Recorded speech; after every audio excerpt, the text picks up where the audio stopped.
I used to think the worst day of my life was when I buried my wife. I was wrong. The day I watched my son fading in that hospital bed made every other kind of pain feel like a paper cut. My name is Christopher Butler, 68 years old. I've lived my whole life in the same old Virginia house my grandfather built with his own hands. People around here call it the Butler Estate, but to me, it's just home. The smell of old wood, the creak of the stairs, the ghost of laughter in the hallways.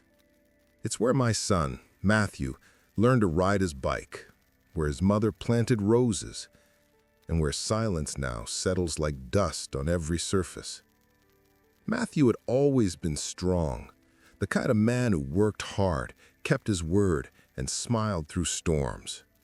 So when the doctor said pancreatic cancer, I didn't believe him.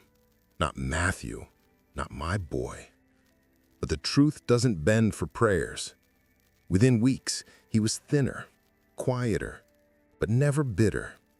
He'd sit out on the porch in the evenings, wrapped in a blanket, watching the sun fall through the oak trees like it had all his life.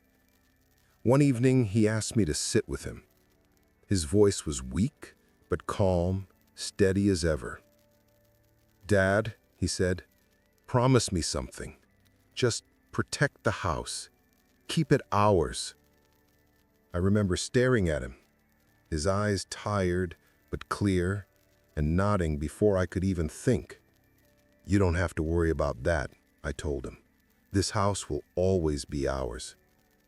He smiled, the faintest curve of his lips, and looked back toward the fields. "Then I can rest easy." We sat in silence for a while, the kind of silence that says everything words can't. I didn't realize that would be the last time I'd see peace in his face. The next few days blurred together.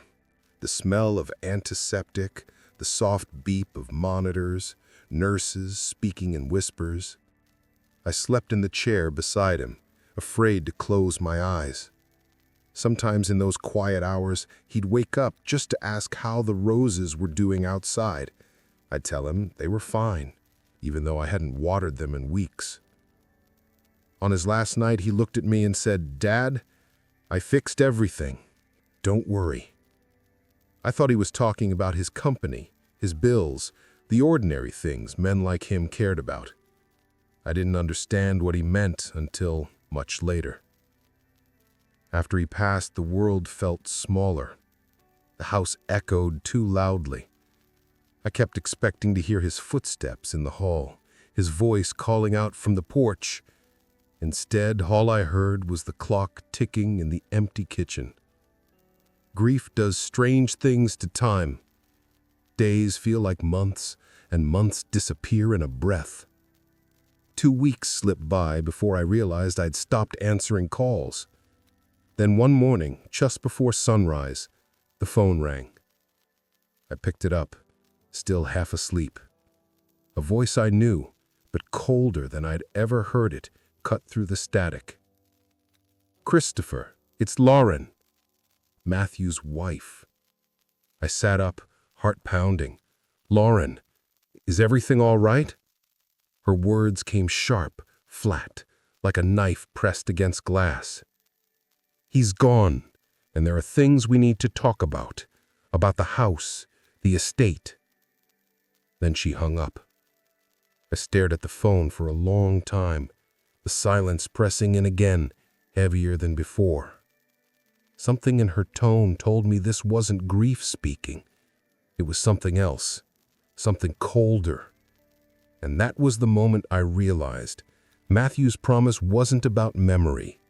It was about survival. The day of the funeral felt like a dream I couldn't wake from.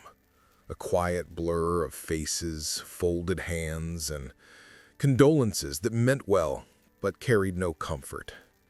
I remember the sound of rain tapping on umbrellas, the scent of wet earth settling over the cemetery, and how small the coffin looked beneath the gray Virginia sky. When they lowered my boy into the ground beside his mother, I felt the same ache I'd thought I buried years ago come clawing its way back. After everyone left, I stayed. I brushed the mud from the gravestone, whispered a prayer I barely remembered, and promised again, I'll protect the house, son. I'll keep it ours. The next morning, I drove back to the estate. The sun was out, the kind of soft morning light Matthew used to love. I thought I might walk through the old rooms, maybe sit on the porch where we used to talk. But when I reached the gate, something was wrong. The locks were shiny and new. For a moment, I thought there'd been a mistake. Maybe the caretaker had changed them for security.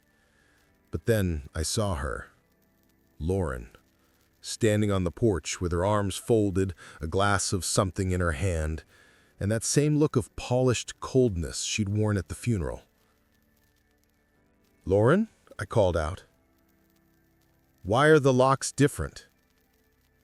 She tilted her head, almost smiling. "Because this isn't your home anymore, Christopher." I waited for her to laugh, to explain. She didn't. "This is my husband's property, and by law, that means it's mine now. I'd appreciate it if you stopped showing up uninvited."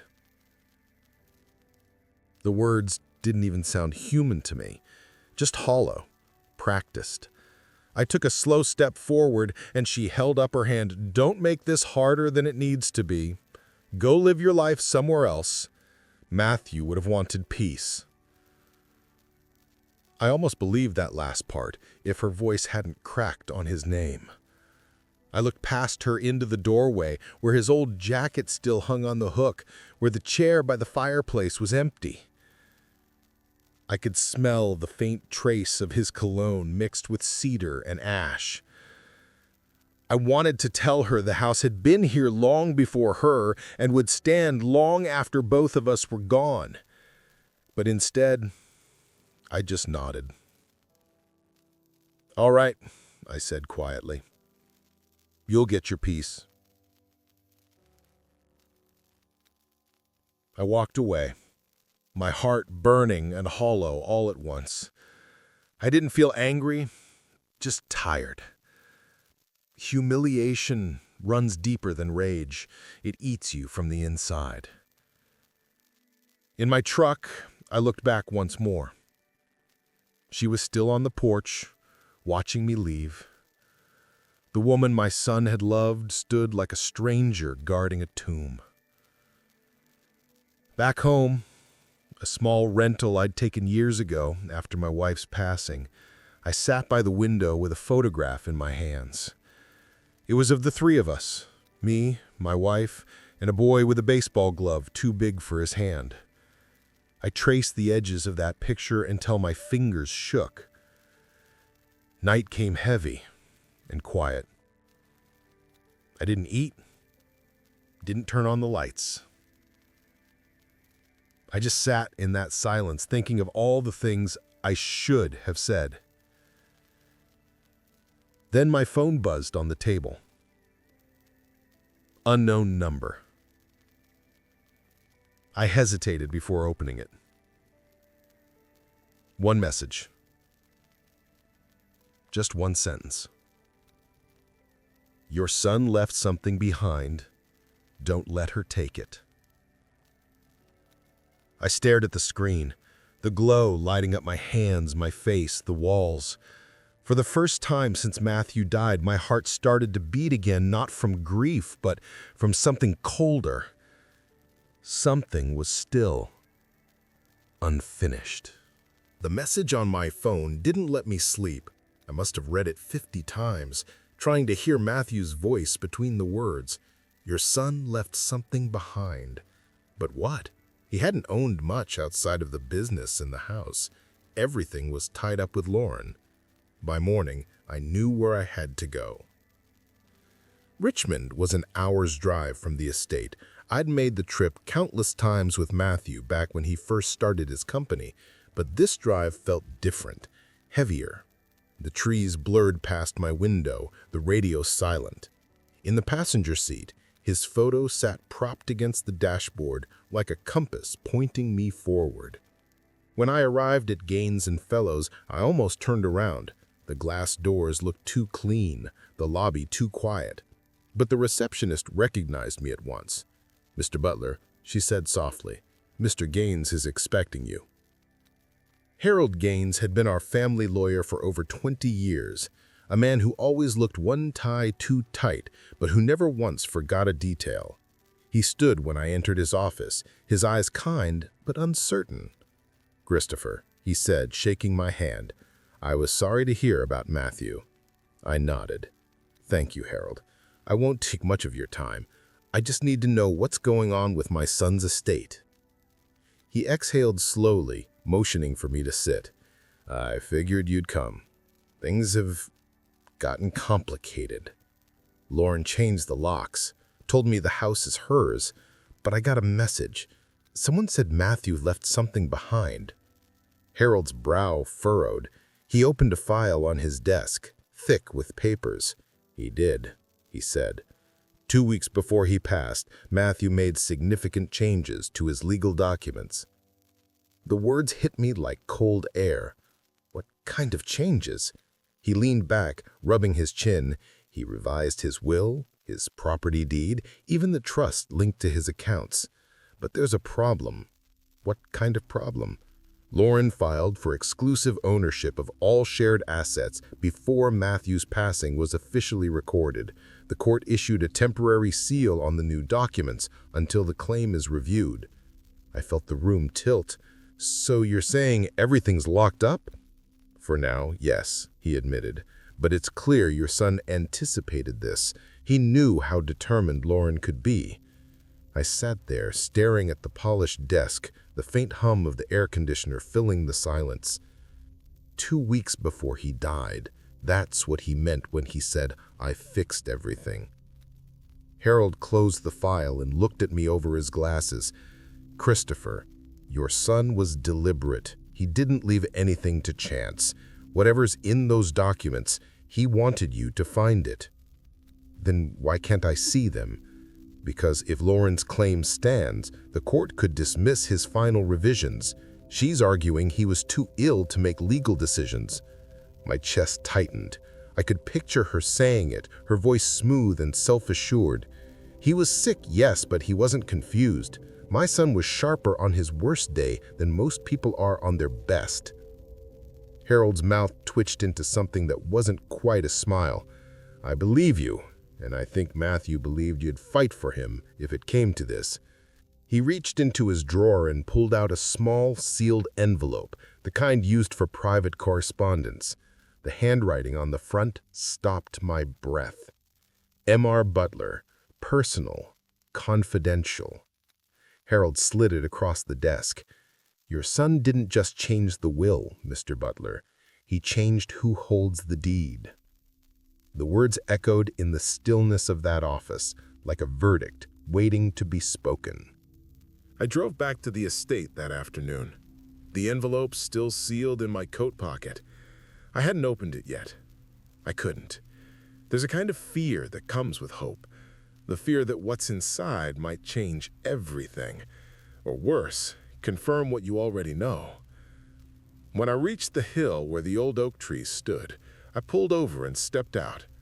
From there, I could see the house across the field. It looked smaller somehow, emptier. The shutters were open, but the warmth was gone. What used to be laughter and family dinners was now just walls and glass. Down by the driveway, 2 trucks were parked, one hauling lumber, the other filled with equipment. Contractors. Lauren stood among them, clipboard in hand, giving orders. She looked right at home in her expensive coat, pointing at the land like she'd owned it her whole life. I watched from behind the fence. The same fence I'd built with my father when I was 16. He used to say, "Son, good fences don't keep people out. They remind you what's worth keeping in." Lauren's voice carried through the wind. "I want that section cleared by Monday. We'll start with the west lot." The west lot. The same field where Matthew learned to ride his first bike, where his mother planted a rose garden. I closed my eyes for a moment, and the years folded over themselves. I could see my wife, her hair tied back with a ribbon, kneeling in the dirt, laughing as Matthew ran circles around her. Her hands were covered in soil, her smile bright enough to outshine the sun. I whispered, "You told me to protect it, son. I will." Back in the truck, I opened the glove compartment and pulled out an old box filled with documents. Tax records, property deeds, photos dating back to the 1940s. My father had kept everything. Every signature, every receipt tied to that land bore the same name, Butler. If Lauren wanted a fight, I'd give her one grounded in history. Over the next few days, I visited the county clerk's office, the library archives, even a retired neighbor named Mr. Howell, who remembered when my father rebuilt the barn after the fire in '78. "Your dad was a good man," Howell said. "Half this town worked that land at some point. Don't let her rewrite that story." I nodded. I don't plan to. When I got back to the property, the fence line had new signs posted. Private property, no trespassing. Lauren's car sat in the driveway, sleek and spotless. I parked across the road and took a few pictures, not for revenge, but for evidence. The sun was sinking behind the trees when I finally decided to leave. I was halfway to the truck when a silver sedan pulled up beside me. A man in a tailored suit stepped out, holding a folder. "Mr. Christopher Butler?" he asked, though he already knew the answer. I straightened my back. "That's me." He handed me a stack of papers clipped together.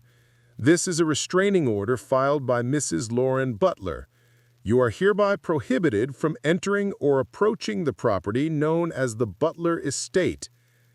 I felt my jaw tighten. She's trying to erase me from my own land. He adjusted his tie, professional and detached. "If you step on that property again, we'll have you arrested." The man got back in his car and drove off, leaving a cloud of dust. I stood there alone, the order trembling in my hands. The paper was cold, official, but all I could think about was Matthew's voice, quiet and steady in my memory. "Protect the house, Dad. Keep it ours." I looked through the fence one last time as the wind carried the scent of cut wood and sawdust, and for the first time, I realized something simple but unshakable. Lauren wasn't fighting for a house. She was fighting to erase a legacy, and I wasn't about to let her win. The morning the papers were filed, Richmond felt colder than usual. I remember sitting in Harold's office as he read the title of the case aloud. Butler versus Butler. The words hung in the air like something poisonous. I'd never imagined seeing my family's name divided by that little word, versus. Lauren's legal team was fast. Within days, they'd flooded the courthouse with motions and statements, painting me as a bitter old man desperate for control. One article in the local paper even quoted her saying, "Christopher needs to let go. My husband trusted me, not him." I read that line 3 times before setting the paper down. I didn't feel anger, just a strange emptiness. My son had trusted her once too, and look where that led. Harold stayed calm as always. "She wants to break you down emotionally," he said. "Don't let her. We'll do this by the book." He was right. There was no shouting, no revenge, just quiet persistence, a language I understood.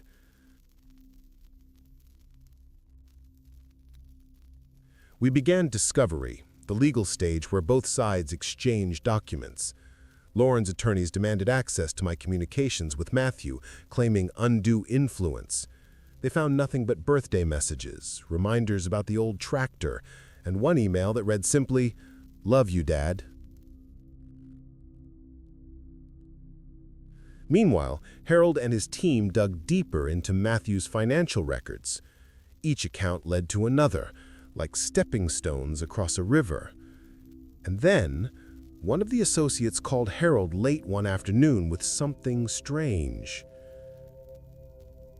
"There's a transfer here," he said. "A new trust fund created 16 days before his passing." Harold's eyes lifted from the document. "Under whose name?" The young associate hesitated. "It lists the beneficiary as Christopher Butler." For a moment, the room fell silent. Even Harold seemed caught off guard. "He moved his accounts," he murmured. "Not just the money, assets, stocks, insurance, everything." I swallowed hard. "I told him not to worry," I said quietly. "I thought he meant his health. I didn't know." "It looks like he knew exactly what he was doing. He was making sure you'd be safe, that the house would remain yours." The next hearing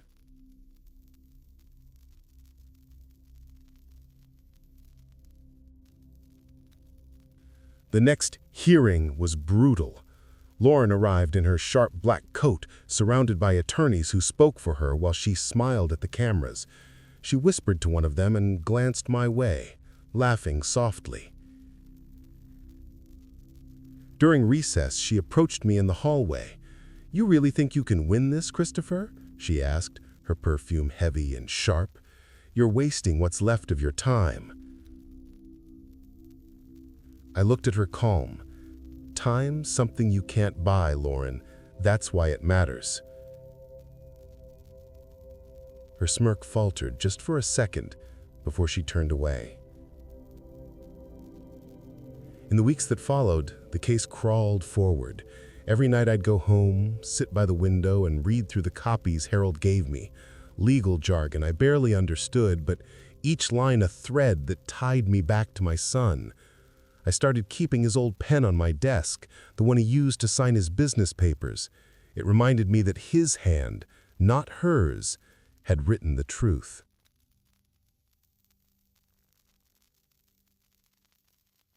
Then, late one evening, while I was dozing in my chair, the phone rang. "Christopher?" Harold's voice came through, low and urgent. "I've just received the sealed file from the court." I sat up straight. "The one Lauren tried to block?" "Yes. It's marked personal and private. I think your son wanted it that way. You need to see this in person." My pulse quickened. "What's in it, Harold?" He hesitated for a moment before replying, "I don't want to say over the phone." The line went quiet, except for his breathing. Then, softly, he added, "Christopher, whatever's inside, it's going to change everything." Harold's office was dim that morning. Sunlight filtered through blinds in narrow bands that striped the floor. The sealed folder sat between us like something sacred or dangerous. I ran my thumb over the crease of the envelope before I opened it. It was heavier than I expected, and my hands trembled just a little as I pulled out the papers inside. Harold adjusted his glasses and said quietly, "This is your son's handwriting, dated and witnessed. Everything checks out." The first page was his revised will, signed exactly 2 weeks before he passed. My eyes blurred as I read line after line, every word deliberate. Matthew had left the trust, the estate, and the house entirely under my name, until my death. After that, everything would go to charity. There was no mention of Lauren anywhere. I swallowed hard. He really did it. He protected the family name. He nodded. He must have known she'd make a move right after he was gone. He prepared this quietly, without telling her. Beneath the final page, a small handwritten letter was attached with a paperclip. The sight of his handwriting stopped me. I read it once in silence, then again, out loud, barely above a whisper. "Dad, I know she'll fight you, but I also know you'll stay calm. That's who you are. Keep the house. Keep the land.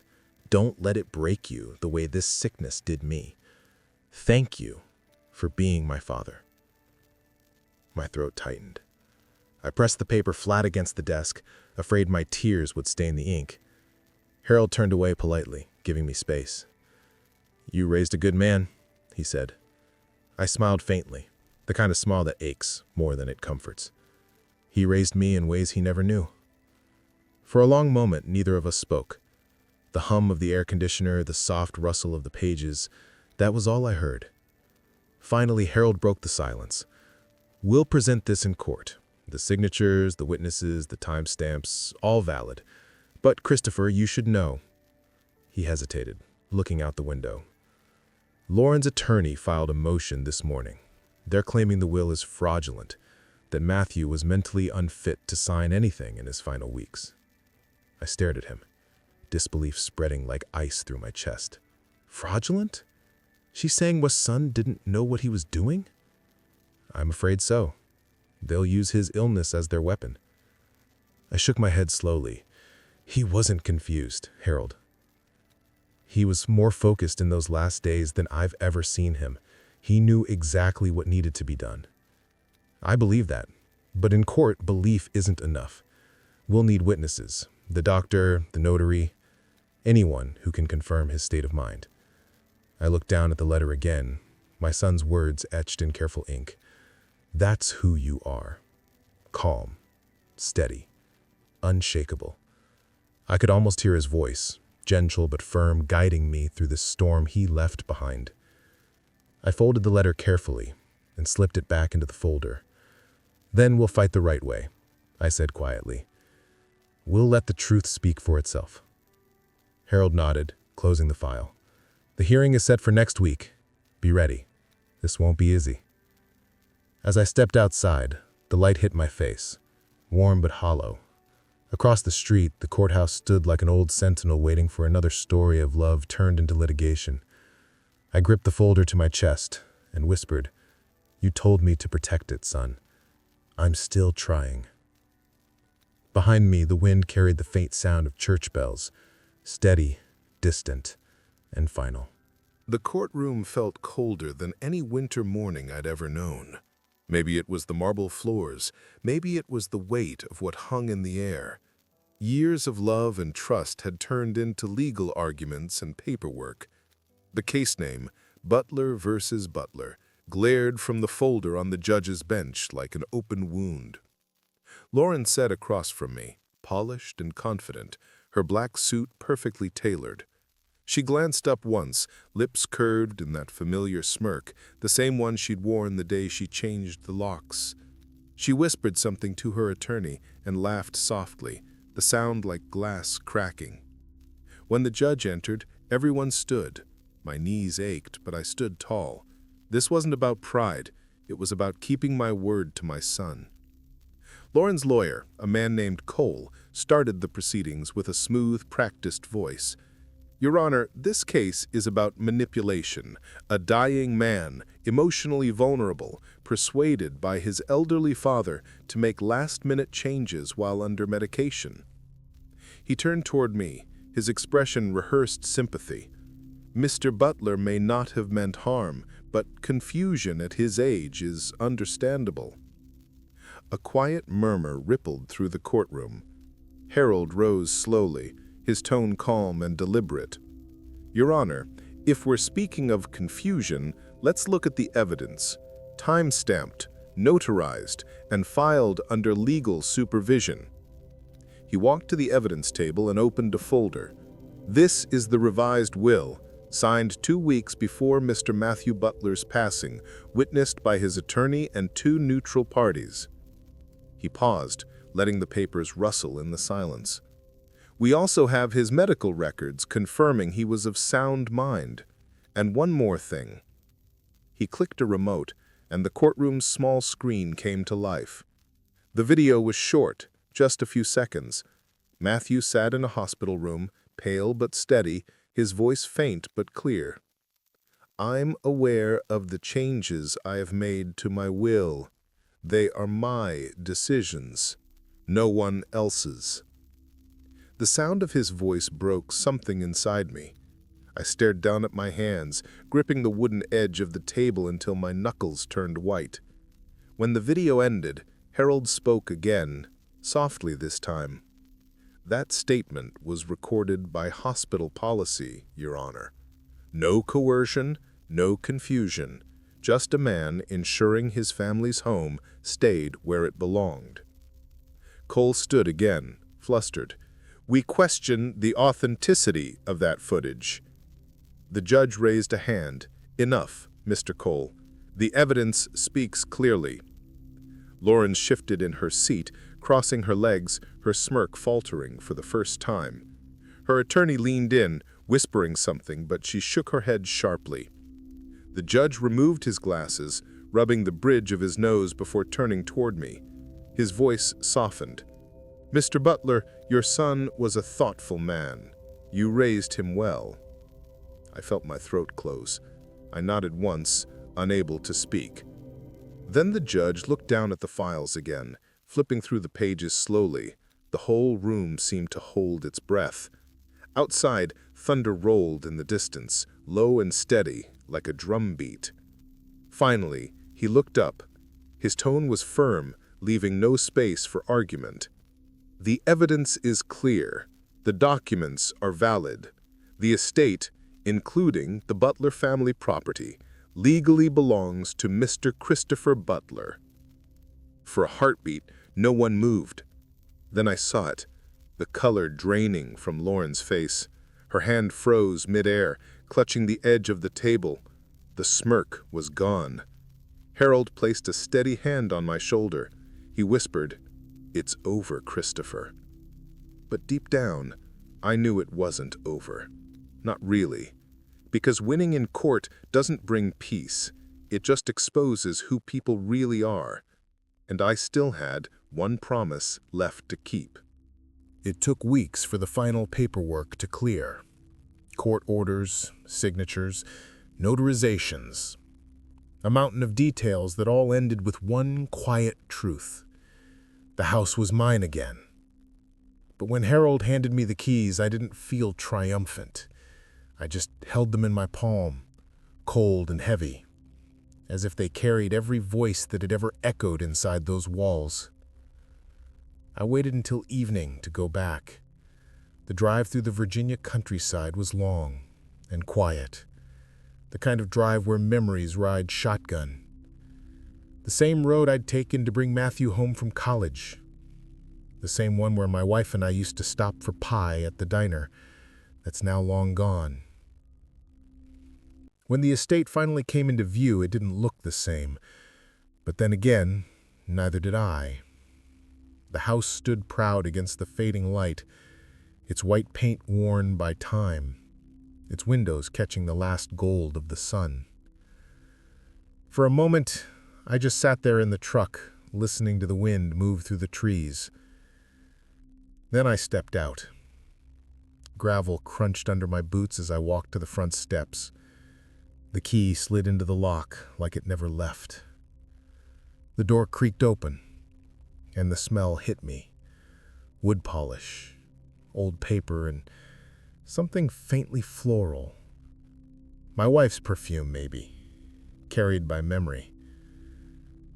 Inside, everything was still.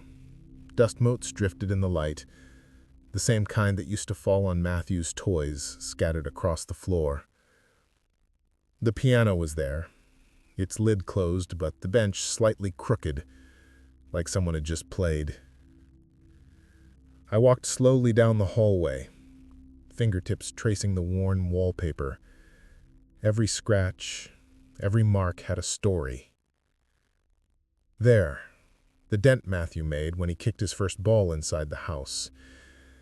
And on the wall by the stairs, the faint pencil lines where we'd measured his height year after year. I reached the porch where it had all begun. The evening sun was setting the same way it had that last night we sat together. The light soft, golden, forgiving. The roses by the steps were long dead, brown stems tangled with weeds. I knelt down and began to work the soil, pulling roots and clearing space until my hands were black with earth. Then I planted new rose bushes. Careful, slow. My wife had always said roses were patient. They just needed time and care to bloom again. When I finished, I sat on the porch, my back against the railing, the smell of fresh soil mixing with the evening air. Somewhere far off, a church bell rang. I took the folded letter from my pocket, the one Matthew had written, and read it once more, mouthing each word like a prayer. I know she'll fight you, but I also know you'll stay calm. That's who you are. He was right. I hadn't yelled, hadn't cursed, hadn't tried to win through anger. I'd just held on to what mattered. The sun sank lower, tainting the fields in amber light. The house glowed faintly. Alive again. I kept my promise, son, I whispered. My voice trembled, but it carried. The house is safe. We're home.